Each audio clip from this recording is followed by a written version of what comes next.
তারেক রহমানের চীন সফরটা খুব ইন্টারেস্টিং হয়েছে করলে। বিএনপির জাদ্রেল নেতা তারেক রহমানের সফর সঙ্গী হয় নাই মির্জা ফখরুল, শিলং সালাউদ্দিন, আমির খুশরু মাহমুদ। ইন্টারেস্টিং না? তিন ইন্ডিয়ান মালরে তারেক রহমান নেয় নাই, ইচ্ছা করে নাকি এটা কোনো বার্তা কে জানে। জিয়ার আমলে চীনের সাথে বাংলাদেশের সম্পর্ক শুরু হয়, কূটনৈতিক সম্পর্ক। তখন থেকে দারুণ বন্ধুত্বপূর্ণ একটা সম্পর্ক তৈরি হয়েছিল চীনের সাথে। কিন্তু 2004 সালে তাইওয়ানের কমার্শিয়াল মিশন খোলার অনুমতি দেওয়ার জন্য চীনের সাথে খালেদা জিয়া সরকারের এবং বিএনপির সম্পর্কের একটা অবনতি ঘটে। আমির খুশরু মাহমুদ তার মন্ত্রিত্ব হারায় এই কারণেই। তাই এই সফর ছিল বিএনপির জন্য একটা খুবই ক্রুশিয়াল ইভেন্ট। সেই সম্পর্ক কিভাবে আগের জায়গায় ফিরানো যায় সেই চ্যালেঞ্জ তো বিএনপির ছিলই। আমরা এক এক করে দেখি সেই লক্ষ্য তারেক রহমানের সরকার এই সফরের মাধ্যমে অর্জন করতে পারিছে কিনা। এই একটা এপিসোডে এটা কওয়া যাবে না, কয়েকটা এপিসোড লাগবে। তবে আমার ক্ষুদ্র ভাতার ভগিনীদের একটা রাষ্ট্রীয় সফরে কূটনৈতিক অর্জনের অ্যানালাইসিস কেমনে করা লাগে সেটা খুব ভালোভাবে বোঝা হয়ে যাবে। আমি মনে করি চীনের সাথে আমাদের বাণিজ্যিক এবং রাজনৈতিক সম্পর্ক, কূটনৈতিক সম্পর্ক তৈরি করতেই হবে খুবই উঁচু পর্যায়ে। এইটা আমাদের জাতীয় সার্বভৌমত্ব আর অর্থনৈতিক উন্নতি দুয়ের সাথেই জড়িত। কিন্তু কাজটা করতে হলে যে চিকনা বুদ্ধি নিয়ে কূটনীতি চালাইতে হইবে সেটা পারিছে কিনা সেটা আমি দেখাবো। আমি কোনো নিজে নিজে জাজমেন্ট করুম না, আপনারা আলোচনা শুনে সিদ্ধান্ত নেবেন যে আমরা জিতছি কিনা। আমি রেফারেন্স দিয়ে আলাপ করব। আসেন আল্লাহর নামে শুরু করি। আমাদের অ্যানালাইসিস শুরু করতে হবে দুই সরকারের যৌথ ঘোষণা দিয়া। এটা অফিসিয়াল ঘোষণা। ওইখানে আছে আসলে সলিড টার্মে কি কি হইল, দুই দেশ কি পাইল। এটা বাংলাদেশের চাইনিজ এমবাসির ফেসবুক পেজে দেওয়া আছে, চাইলে দেখে নিতে পারবেন। আমি ওইখান থেকেই নিছি। এই যৌথ ঘোষণার প্রথম পয়েন্ট, নতুন যুগে চীন বাংলাদেশ অভিন্ন ভবিষ্যতের অংশীদারিত্ব, কমিউনিটি অফ শেয়ার্ড ফিউচার, এইটা গড়ার যৌথ ঘোষণা। আমারে যদি বলেন তাহলে এই কথাটাই এই সফরের সবচেয়ে গুরুত্বপূর্ণ অর্জন। কিন্তু এই শব্দটা কেন এত গুরুত্বপূর্ণ সেটা ব্যাখ্যা না করলে আমরা এর ওজনটা ধরতে পারবো না। আসেন বুঝায় বলি।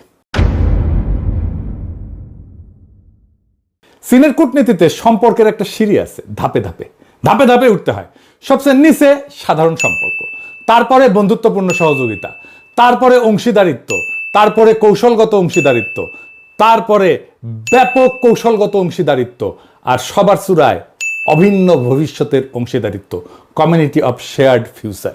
বাংলাদেশ এতদিন ছিল এই সিঁড়ির নিচের একটা ধাপে, ব্যাপক কৌশলগত সহযোগিতামূলক অংশীদারিত্ব, যেটা 2016 সালে শি যখন ঢাকা আসছিল তখন এটা সাইন হয়েছিল। এই সফরে বাংলাদেশ এক ধাপ উপরে উঠে গেল, একদম চূড়ায়। এখন প্রশ্ন, চূড়ার এই ধাপটা আলাদা কেন? কারণ নিচের ধাপগুলো বোঝায় সম্পর্কের মাত্রা কতটা ঘনিষ্ঠ, কতটা গভীর, কিন্তু চূড়ার ধাপটা বলে দেয় সম্পর্কের প্রকৃতিটা কেমন। অভিন্ন ভবিষ্যৎ মানে শুধু আমরা বন্ধু না, আমরা একই নিয়তির অংশীদার। তোমার ভবিষ্যৎ আর আমার ভবিষ্যৎ একই সুতায় বাঁধা। গ্লোবালি এই অভিন্ন ভবিষ্যতের ঘোষণা চীনের জন্য খুব বিরল না। চীন এটা Laos, Cambodia, Myanmar, Pakistan, Cuba, মধ্য এশিয়ার দেশ অনেকের সাথে এটা করছে। তাই এইটা ইউনিক কোনো সম্মান না, এটা চীনের একটা সম্প্রসারণশীল কাঠামো। কিন্তু নেপাল, শ্রীলঙ্কা, মালদ্বীপ, ভারত, পাকিস্তান, বাংলাদেশ, এদের মধ্যে চীনের সাথে সর্বোচ্চ সম্পর্কের জায়গায় ছিল এতদিন শুধু পাকিস্তান। নেপাল না, শ্রীলঙ্কা না, মালদ্বীপ না, ছিল শুধু পাকিস্তান, চীনের জানের ভাই। আজ বাংলাদেশ সেই তালিকায় দ্বিতীয় নাম হইল। তবে চাইনিজদের এই শব্দের খেলা কিন্তু খুব মজার। আমার পিএইচডির কাজের একটা পার্ট হইতেছে চাইনিজদের এই পলিটিক্যাল কমিউনিকেশনের ভাষা ইন্টারপ্রেট করা। মজা লাগতেছে না? এই শব্দের খেলা থেকে আরো একটা মজার জিনিস দেখাই দিই। এই অভিন্ন ভবিষ্যৎ, এই বন্ধনের মধ্যে আবার কিন্তু স্তর আছে। এইটার মধ্যে আবার স্তর, ডিমের মধ্যে ডিম, মানে পেঁয়াজের খোসা খোলার মতো, এক খোসা খুলবেন আর এক খোসা, আর এক খোসা খুলবেন আর এক খোসা আসবে।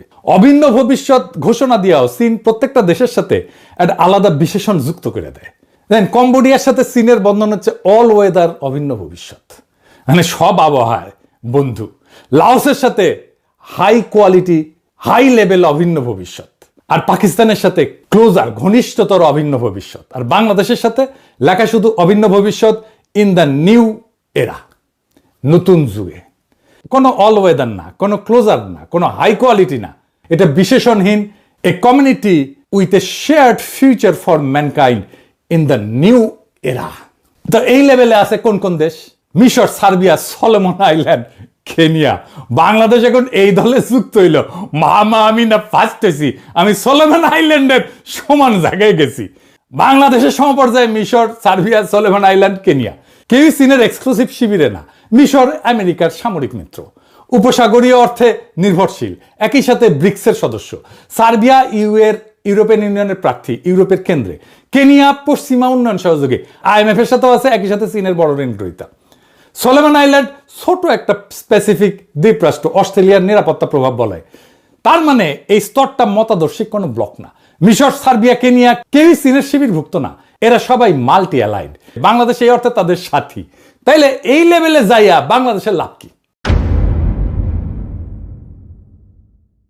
এক নম্বর লাভ একটা প্রকাশ্য পরিচয় ঘোষণা। চীনের সংজ্ঞা অনুযায়ী এই স্তরে ঢোকার মানে হইল আপনি চীনের community of shared future for ম্যানকাইন্ডের দর্শনকে স্বীকৃতি দিলেন। এখন আমার ক্ষুদ্র ভ্রাতা আর ভগিনীরা কবে, দাদা এই কমিউনিটি অফ শেয়ার্ড ফিউচার এটার মানে কি? এরা খায় না মাথার দেয়? আক্ষরিক অনুবাদ হইতেছে মানব জাতির অভিন্ন নিয়তির সম্প্রদায়। নামটা শি জিনপিং আনুষ্ঠানিকভাবে চালু করে 2012 থেকে 2013 সাল। আর 2017-তে এটা চীনের সংবিধানে কমিউনিস্ট পার্টির গঠনতন্ত্রে ঢুকে যায়। তার মানে এটা নিছক স্লোগান না, এটা চীনের আনুষ্ঠানিক রাষ্ট্রীয় মতাদর্শ। শি জিনপিং চিন্তাধারার কেন্দ্রীয় এটা স্তম্ভ। দর্শনটা কি? মূল দাবিটা হইতেছে পৃথিবীর সব দেশের নিয়তি পরস্পর সংযুক্ত, তাই একটা অভিন্ন ভবিষ্যৎ থাকতে হবে যেখানে সবার নিরাপত্তা, সবার উন্নয়ন, সবার সমৃদ্ধি ভাগ করা হবে। পারস্পরিক সম্মান, উইন উইন সহযোগিতা, সভ্যতার বৈচিত্র্য, কেউ পিছায় থাকবে না। এর সাথে যুক্ত শির 4টা গ্লোবাল ইনিশিয়েটিভ। কি কি? Global development initiative, GDI, global security initiative, GSI, global civilisational initiative, GCI, আর সাম্প্রতিক গ্লোবাল গভর্নেন্স ইনিশিয়েটিভ। কিন্তু আসল রাজনৈতিক বিষয়বস্তু একটা মোড়কের নিচে, একটা বিকল্প বিশ্ব ব্যবস্থার নকশা। পশ্চিমা উদারনৈতিক আন্তর্জাতিক ব্যবস্থার পাল্টা ব্যবস্থা। পার্থক্যগুলো দেখেন। পশ্চিমা ব্যবস্থা কি বলে? যে সার্বজনীন মূল্যবোধ আছে, মানবাধিকার, গণতন্ত্র, তাই না, যা সব দেশের জন্য প্রযোজ্য। চীনের শেয়ার্ড ফিউচার বলে প্রত্যেকটা সভ্যতার নিজস্ব পথ আছে, কেউ কারো মূল্যবোধ চাপাবে না। শুনতে উদার, কিন্তু এর কার্যকর অর্থ হইতেছে মানবাধিকার বা গণতন্ত্র নিয়ে আমার সমালোচনা করতে আসলে এটা আভ্যন্তরীণ বিষয় হস্তক্ষেপ বলে আমি দাগাই দিব। আমি এর পরের এপিসোডে চীনের পঞ্চনীতি নিয়ে কথা বলবো। শেয়ার্ড ফিউচার হইল পঞ্চনীতির আধুনিক বিশ্বায়িত সংস্করণ। দ্বিতীয়ত, এটা আমেরিকা কেন্দ্রিক বিশ্ব ব্যবস্থার বিকল্প। মাল্টিপোলার ওয়ার্ল্ড, জাতিসংঘ কেন্দ্রিক ব্যবস্থা, এই শব্দগুলা মানে আমেরিকার একক নেতৃত্বের অবসান। আর এমন একটা ব্যবস্থা যেখানে চীনের ভেটো ক্ষমতা আছে এবং প্রভাব আছে, এবং যেটা বড়। অর্থাৎ মানব জাতির অভিন্ন নিয়তি শুনতে সার্বজনীন, কিন্তু কাঠামোগতভাবে এইটা চীনকে কেন্দ্র রেখে একটা ব্যবস্থা। আচ্ছা, আবার আগের আলাপে ফিরে আসি। তো 2 নম্বর সুবিধাটা কি? এই জায়গায় ঢোকার, এই স্তরে ঢোকার প্রতীকী সুবিধা। কূটনীতিতে এই পরিভাষা কোনো কংক্রিট সুবিধা আনে না সরাসরি, কিন্তু চীন প্রতীক দিয়া কাজ করে। যখন চীন বলে তুমি আমার অভিন্ন ভবিষ্যতের অংশীদার, সেটা ভবিষ্যৎ লেনদেনের একটা দরজা খুলে রাখে। বিনিয়োগ, ঋণ, কূটনৈতিক সমর্থন, এটা একটা সম্পর্কের মর্যাদা যা পরে নগদে রূপান্তরিত হইতেও পারে, নাও পারে। 3 নাম্বার কি? আঞ্চলিক বার্তা। এটাই বাংলাদেশের জন্য সবচেয়ে তাৎপর্যপূর্ণ। দক্ষিণ এশিয়ায় এতদিন শুধু পাকিস্তান এই পরিবারে ছিল। বাংলাদেশ যোগ দেওয়া মানে ভারতের ঠিক পূর্ব সীমান্তে আর একটা দেশ প্রকাশ্যে চীনের পরিচয়ের কক্ষপথে ঢুকে গেল। ভারতের জন্য এটা একটা কৌশলগত উদ্বেগ, আর বাংলাদেশের জন্য এটা একটা লিভারেজ। ভারত, পশ্চিম এদের সাথে দর কষাকষি যেতে কইতে পারবে আমার কাছে বিকল্প আছে।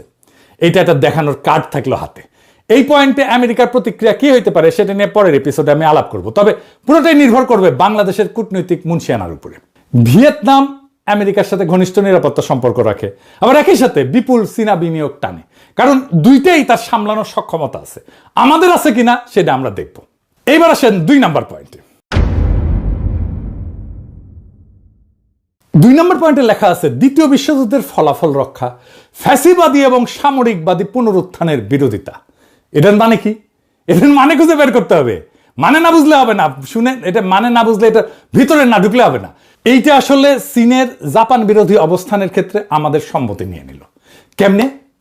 এই শব্দগুলো নিরীহ শোনায়, কিন্তু নিরীহ না।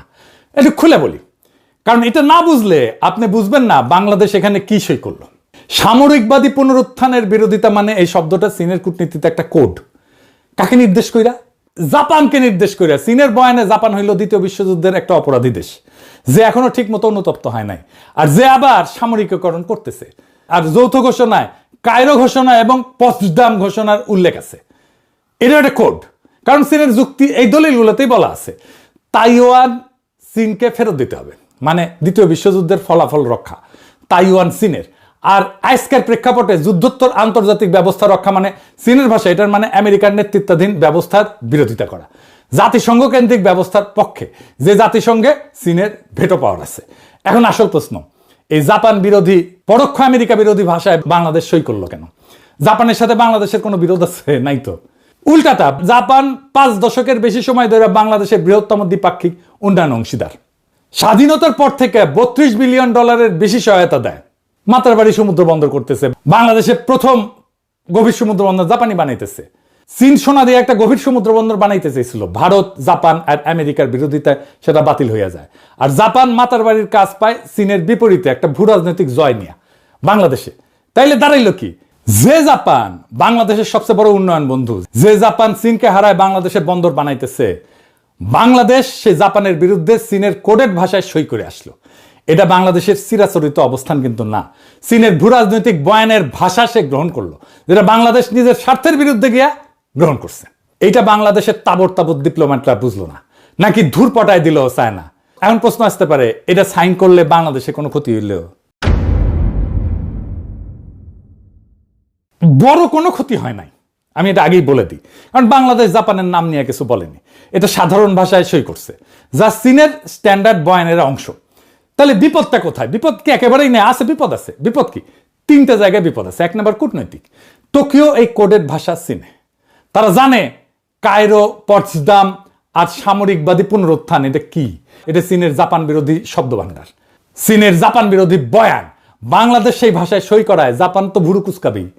কিন্তু জাপান এটাও জানে এই ভাষার স্ট্যান্ডার্ড চীনা টেমপ্লেট। চীন প্রায় সকল অংশীদারকে এইটাতে সই করায়। তাই জাপান সম্ভবত এটাকে গুরুত্ব না দিয়া প্র্যাকটিক্যাল সম্পর্কতে মনোযোগ দেবে। জাপান বাস্তববাদী, প্রতীকে প্রতিক্রিয়া দেখায় না সহজে। 2 নাম্বার, জাপান কি প্রতিশোধ নেবে এটার জন্য? না, কারণ জাপানেরও বাংলাদেশকে দরকার। জাপানের বাংলাদেশে বড় বিনিয়োগ আছে এবং সেটা চীনকে ব্যালেন্স করার কৌশলের অংশ। জাপান বাংলাদেশকে চীনের দিকে আরো ঠেলে দিতে চাইবে না একটা প্যারাগ্রাফের একটা ভাষার জন্য।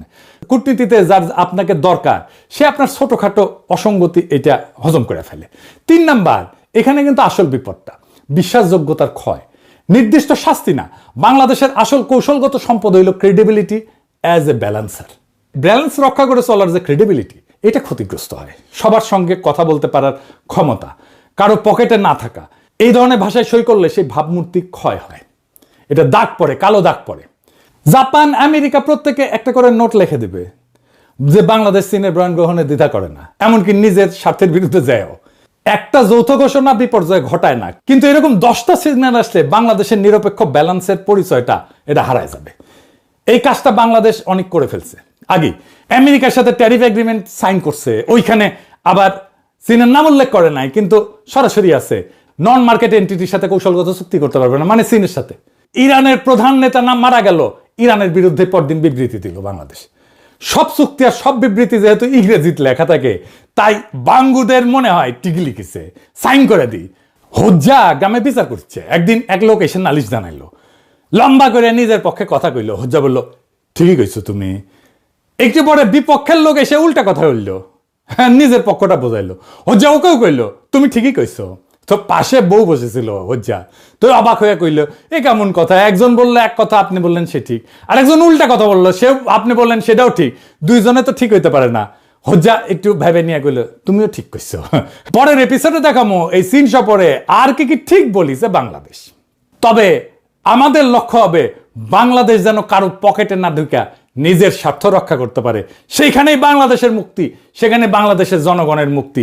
ইনকিলাব জিন্দাবাদ, আজাদি জিন্দাবাদ।